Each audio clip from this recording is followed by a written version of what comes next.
Welcome to Sitting with Sallie.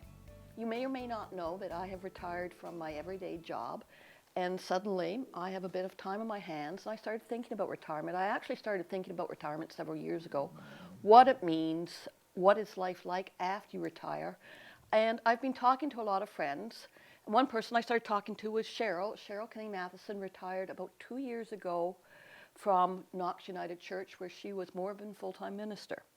Welcome, Cheryl. Thank you. Good to be here. Good to be here. And we've already had a full conversation about retirement. So I just want to take you back to that time when you were thinking about retirement and what led you to retire when you did. Well, I turned 65, so that was kind of the landmark moment. But I'd been thinking about retirement for some years before that. And in fact, in the church, when you're in your 50s somewhere, you have the opportunity to go to a retirement seminar. So I had done that formal kind of educational thing and learned about the necessity of doing financial planning and learned about trying to make sure that you had activities in life that were beyond your work, because that would help to pave the way for retirement. So I had done that kind of thought process. But retirement kind of snuck up on me really fast because in my situation, I had to sort of announce my retirement a year or so in advance so that the congregation could get on with the work that they had to do. And I kind of thought, well, I've got a year to really get there.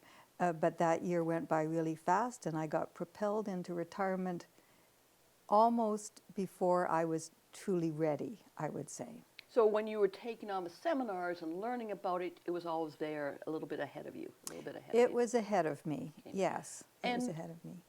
Your husband, Eric, had already retired earlier, so you got to see how he stepped into retirement, if you like. And I presume it was a bit different journey for you? It was. He was retired about a year and a half before I retired. So, I mean, that was one of the reasons to retire, so that we could be a couple in retirement and both be able to do travel if that's what we wanted to do.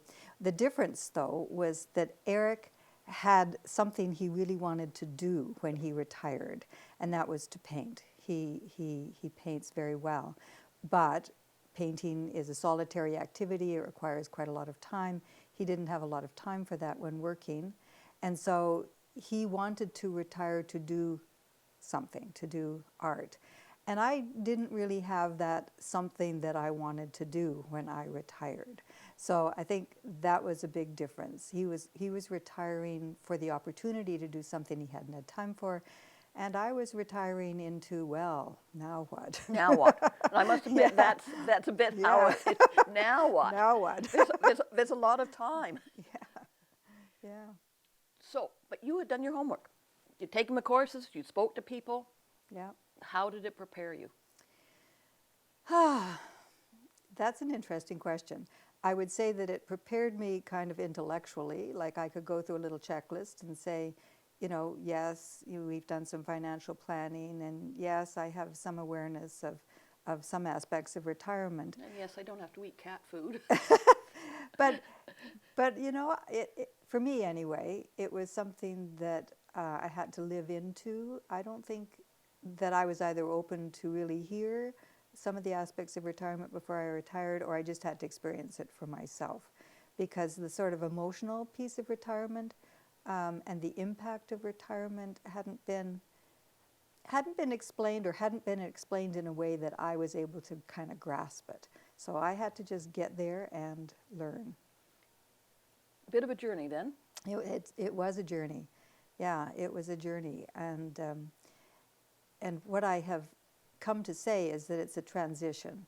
It's a significant life transition. And that makes sense, and I don't think that when you're asking people about how they like retirement, first of all, I find people give very Pollyanna answers. But going from someone who is working, involved in work, productivity, where you get a lot of your social contacts from work, where you get a lot of your ego strokes from work, and then suddenly it's all up to you. Yeah. Well, my sense of my retirement in the first little while was that I'd sort of stepped off the edge of a cliff. You know, this thing had happened, and I'd stepped into sort of nothingness, and that's not a good feeling. You know, there's a lot of uncertainty. You just don't know what you're supposed to be doing. So I felt like my life had kind of been, you know, wiped away, or the rug had been pulled out from under my feet. I mean, fortunately for me, that lasted a few months, but it didn't prolong for a great length of time. But it wasn't a good feeling. It wasn't a good feeling at all. And I don't think I'd been prepared for that sense of, it was kind of scary, but that sense of sort of emptiness or loss of identity, a whole bunch of things kind of came together there. And I don't know that I was actually prepared for the, oh my gosh. And no one had really said to you, this is something to think about. Well, here's the thing. I think in society, retirement is portrayed as, oh wow, this is going to be the best time of your life, and so you sort of Sunshine and golf. Exactly, you know, and if others are having troubles with retirement, it's not a topic that gets talked about. So I think that the conversation of retirement in our society is really quite superficial. And the realities of struggle, at least for some people, is not what people want to hear about when they ask you, how's retirement going? Yeah. Your very little dream. You're just a yes. Yeah. And I know when I retired a couple months ago, people said to me, "Well, now you can rest. You deserve a rest." And I was quite affronted by that, because it felt like, no, I've still got a lot of energy. I've still got things I want to do. I'm not ready to sort of sit in a rocking chair and rest the days away. Yeah. Well, I think there's two things come to my mind when you say that. People didn't actually say that to me. The comment that I got was, "Isn't retirement wonderful?" Like, no, they didn't ask me, how's it going? But it was just a statement. Isn't retirement wonderful? Isn't it the best time of your life?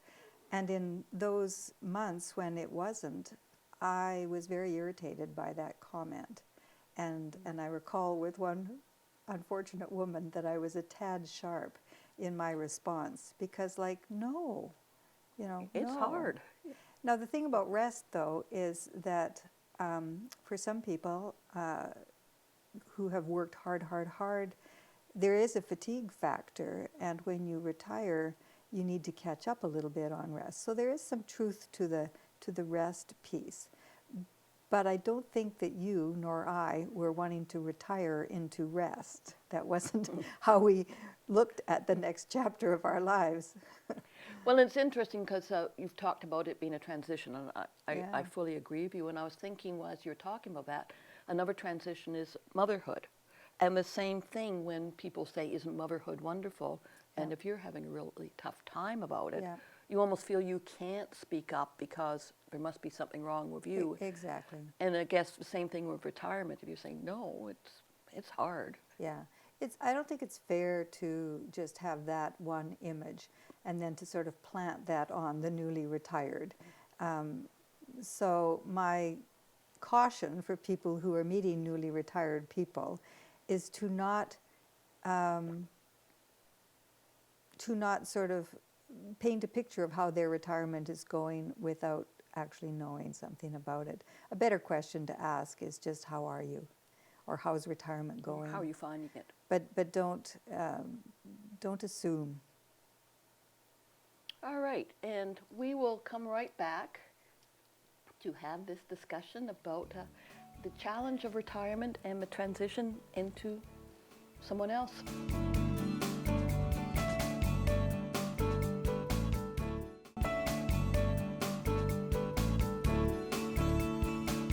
Welcome back to Sitting with Sally. I have with me Cheryl Kinney Matheson, and now that we're both retired, we are here talking about the challenge of retirement. You retired, Cheryl, a couple years ago during summer months, I think. Yes, I did.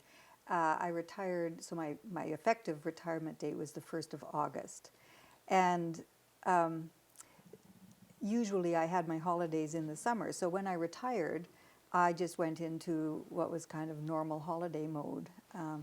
And that extended into September, and that was all kind of fun. And It's easy to find things to do during the summertime. Exactly. And when people said, how's retirement? I would say, well, so far it's just feeling like a holiday. The holiday ended kind of abruptly around Thanksgiving. Is that when we got snow? No. Well, I don't bit early, remember but- the snow. I just remember that now holiday season was over and I wasn't working. And it was like October, November, nothing much happening, nothing to do, just kind of like yikes. That's when it hit. Now, I have read and heard that a reasonably typical pattern of retirement for those who can travel is to embark on some kind of travel experience and to do the go, go, go, be away, be away, be away, do this fun stuff for a year or so. And then after the novelty of some of that travel wears off, the second year is kind of like, I've landed now into a new life, and what's it about? I think mine was that pattern, but shortened. Sure. Because So the travel was, you didn't go anywhere, but it was summer. we summer didn't have holidays. any big Yeah. plans for, we weren't going away for the winter, we weren't doing consecutive trips here and there. We were just camping and whatever in the summer, and then not going back to work. So I experienced that kind of pattern, but my upfront, now I'm retired, really hit in October. So just a few months after the fun part of release from work, I guess, yeah. And what did you do with that? Well, I don't think I dealt with it very well. I've spent a few mornings in pajamas, I must admit. Well, so we're all unique, and I think our personality plays a great part in how we would approach retirement. Many factors will make retirement unique and personal for each of us. But for me, I'm a person that I like to be active, I like to do, and I like to accomplish. That's just part of my check personality. boxes. And now I had no work, I had no real activity. I just had my day. And I did fall for a short time into a pattern of trying to make lists of things that I would do in the week, the day, and checking them off so that I could feel somewhat satisfied that I was actually accomplishing something or doing something. Until I realized that my lists were about minutia, and this was just totally ridiculous and a bad and unhealthy pattern for me to be in. So I did see it and stop it. Now, one of the pieces of advice I'd been given about retirement, and I actually think this was good, although it's a bit hard to live through, is not to go out and to find countless volunteer activities or whatever, to let it be, so that you actually do have space in which you can do some reflection about what's important for me and what do I need to be about. But give yourself some space, I think, so that you can almost feel the emptiness and the uncomfortableness and then sort it through. That's hard. I mean, I found that really hard. But I think it did help me to not get into a cycle of busyness, so that I could then let some things emerge that will be what I'm now doing. But I needed to give space and time so that some things could kind of come forward for me, some new things. And we'd been talking about that before we started the show, about how when you're working, life is pretty busy, pretty hurried. There's a lot of commitments. There's family, there's children, sometimes there's grandchildren, there's work, there's whatever. And that retirement also is a time to reflect on who you are, what you've done, who you want to become, or what your interests are. But you're right, that kind of reflection isn't easy. No, it's not easy. And and I think some people enter into self-reflection before retirement, some people after, some people aren't really wanting to do a lot of self-reflection. But, the aging process is also a part of this picture. And for many people who have established work and career and family units and whatever, that actually has been called the first half of life. And the second half of life, and this doesn't really have anything to do with years, but the second half of life is that time in life when you say, like, is this all there is? You know, my house, my job, am I totally defined by my occupation, my work, my possessions, or is there something more about me? And the question of who am I? I mean, that rises up at various times in life. But when you have been defined, or if you have felt yourself to be defined by employment, and then employment is not there, I'm no longer the lawyer, I'm no longer the minister, I'm no longer the teacher, I'm no longer the store owner, I'm no longer that definition. Kids leave home, parenting is different. Who am I?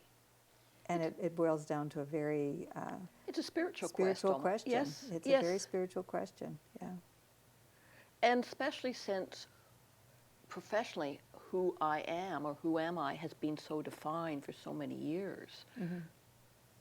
And it's kind of like you have to peel off the labels. I mean, some of them just sort of fall away. Right, as the kids leave home. Yeah, but we can wear them. But the labels kind of get peeled away, and so like, who am I, Cheryl? Who are you, Sally? And now we're just Cheryl and Sally walking in the world without those other identities. It's interesting because the closest I think I've come to that is with friends that I've known from way before, decades. Because it feels like when we get together, the labels are peeled off. Yeah. And we know the inner person, if you like. Mm-hmm. Yeah, we see the qualities and just the way they move in the world and the way they respond to other people, and those are the qualities that shine forth. And it's not so much the label of profession or work. So here you are, you've gone through your lists, you're now doing a bit of reflection, and how does moving forward happen? Well, moving forward, I would say for me that it was a full year of kind of wondering what I was about, and not being particularly active. And I would have to say a significant thing for me was a sense of being cut off from community, because it was my work that connected me with Kenora, with community. So, you know, in that time period, you do get to assess, or it just comes up and hits you in the face, the things that are important to you in life. And we're all different. But for me, having a sense of community was important. I didn't like the feeling of driving down Main Street and looking around and thinking, I just don't really quite know what's going on. I don't feel connected because I'm not part of. So for me, finding a way to be connected to community in a new way was a really essential piece of, I think, what will be my ongoing contentment within retirement. We're going to take another short break, and we'll continue this conversation, both with what you're doing now and a couple of books that you've said helped. Sure. So stay tuned.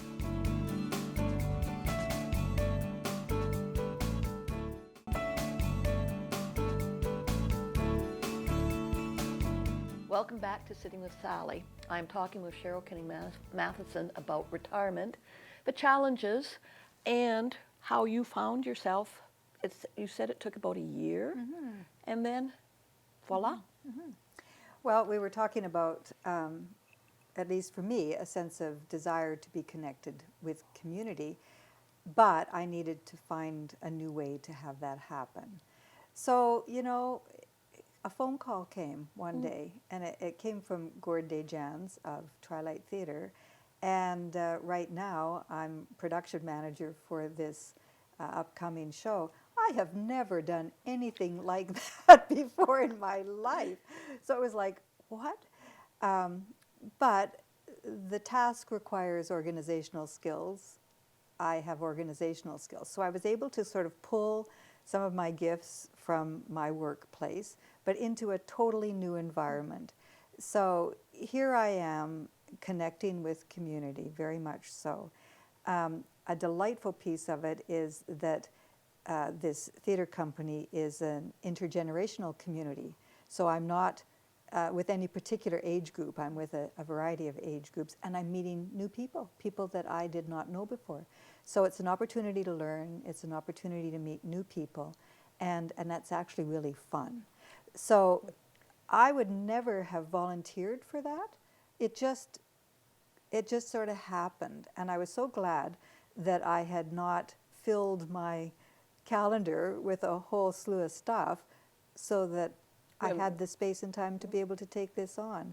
It's so important, I think, when opportunity knocks, the universe is calling you, that people are able to respond. Yeah, yeah.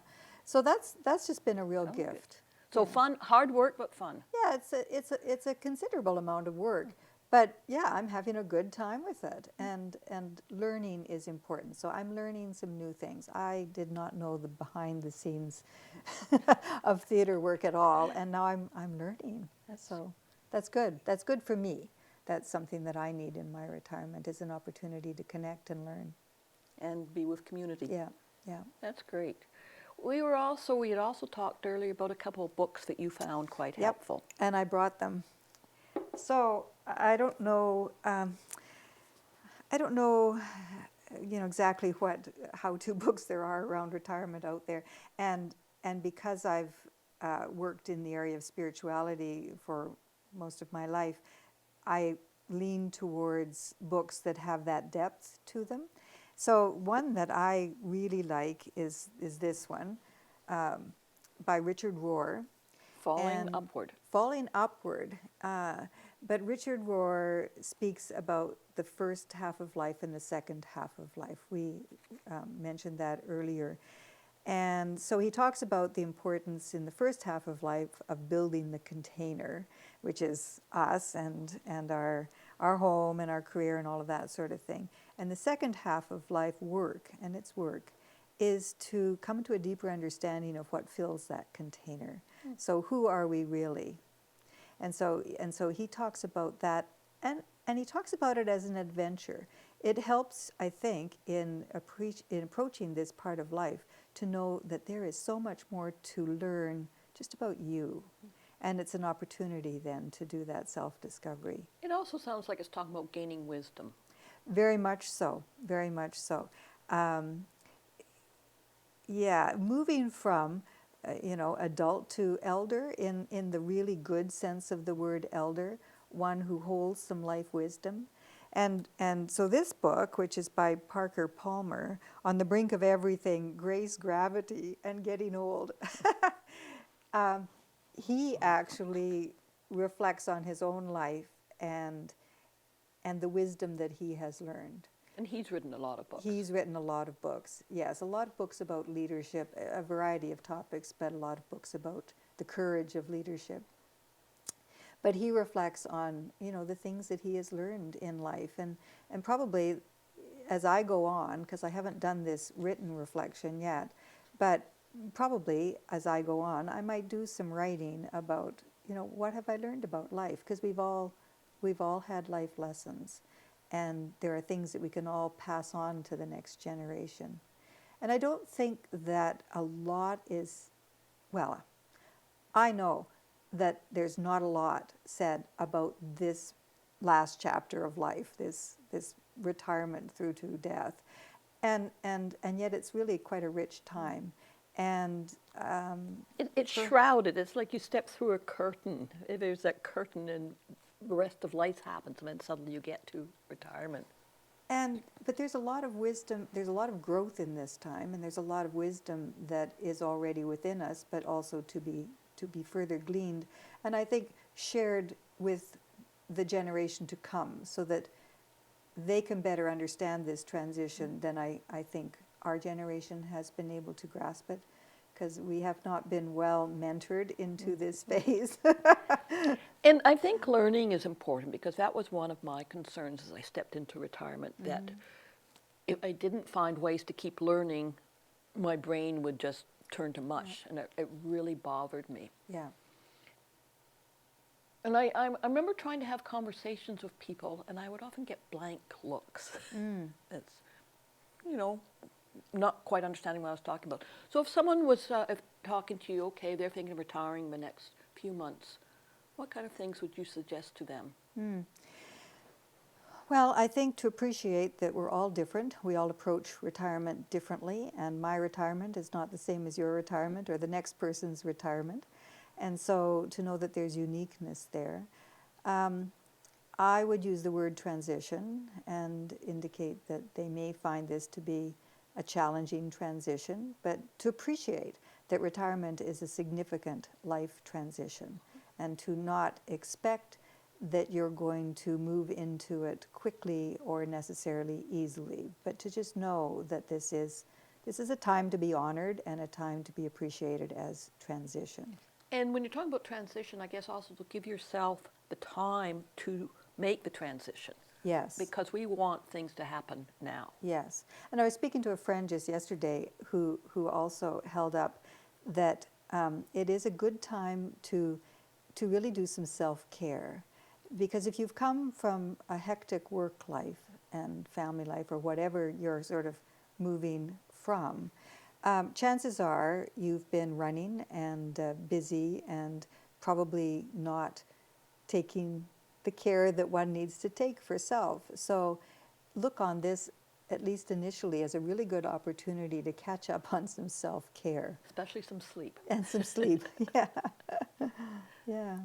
And then I would say seek out other people and who've retired. Like you and I had coffee, and it was fabulous to talk with you and to sense the similarities and differences. But we both had some common ground there, and we were able to talk more honestly and deeply than sort of off on the street. So I'd say find somebody who has been there and sit down and have a good conversation. Very sage advice. Thank you. Thank you for coming on, Sitting with Sallie, and good luck with your production management. And Well, thank you. I'm sure you will go to great heights. Well, it's fun. It's a good experience. And that is so important. Whatever you do in retirement, make sure there's some fun in it. Mm-hmm. I agree. And thank you for joining Sitting with Sallie. And who knows, maybe we'll explore retirement with other people too. It's certainly, for me, it's certainly something to be thinking about at this time. Until next time.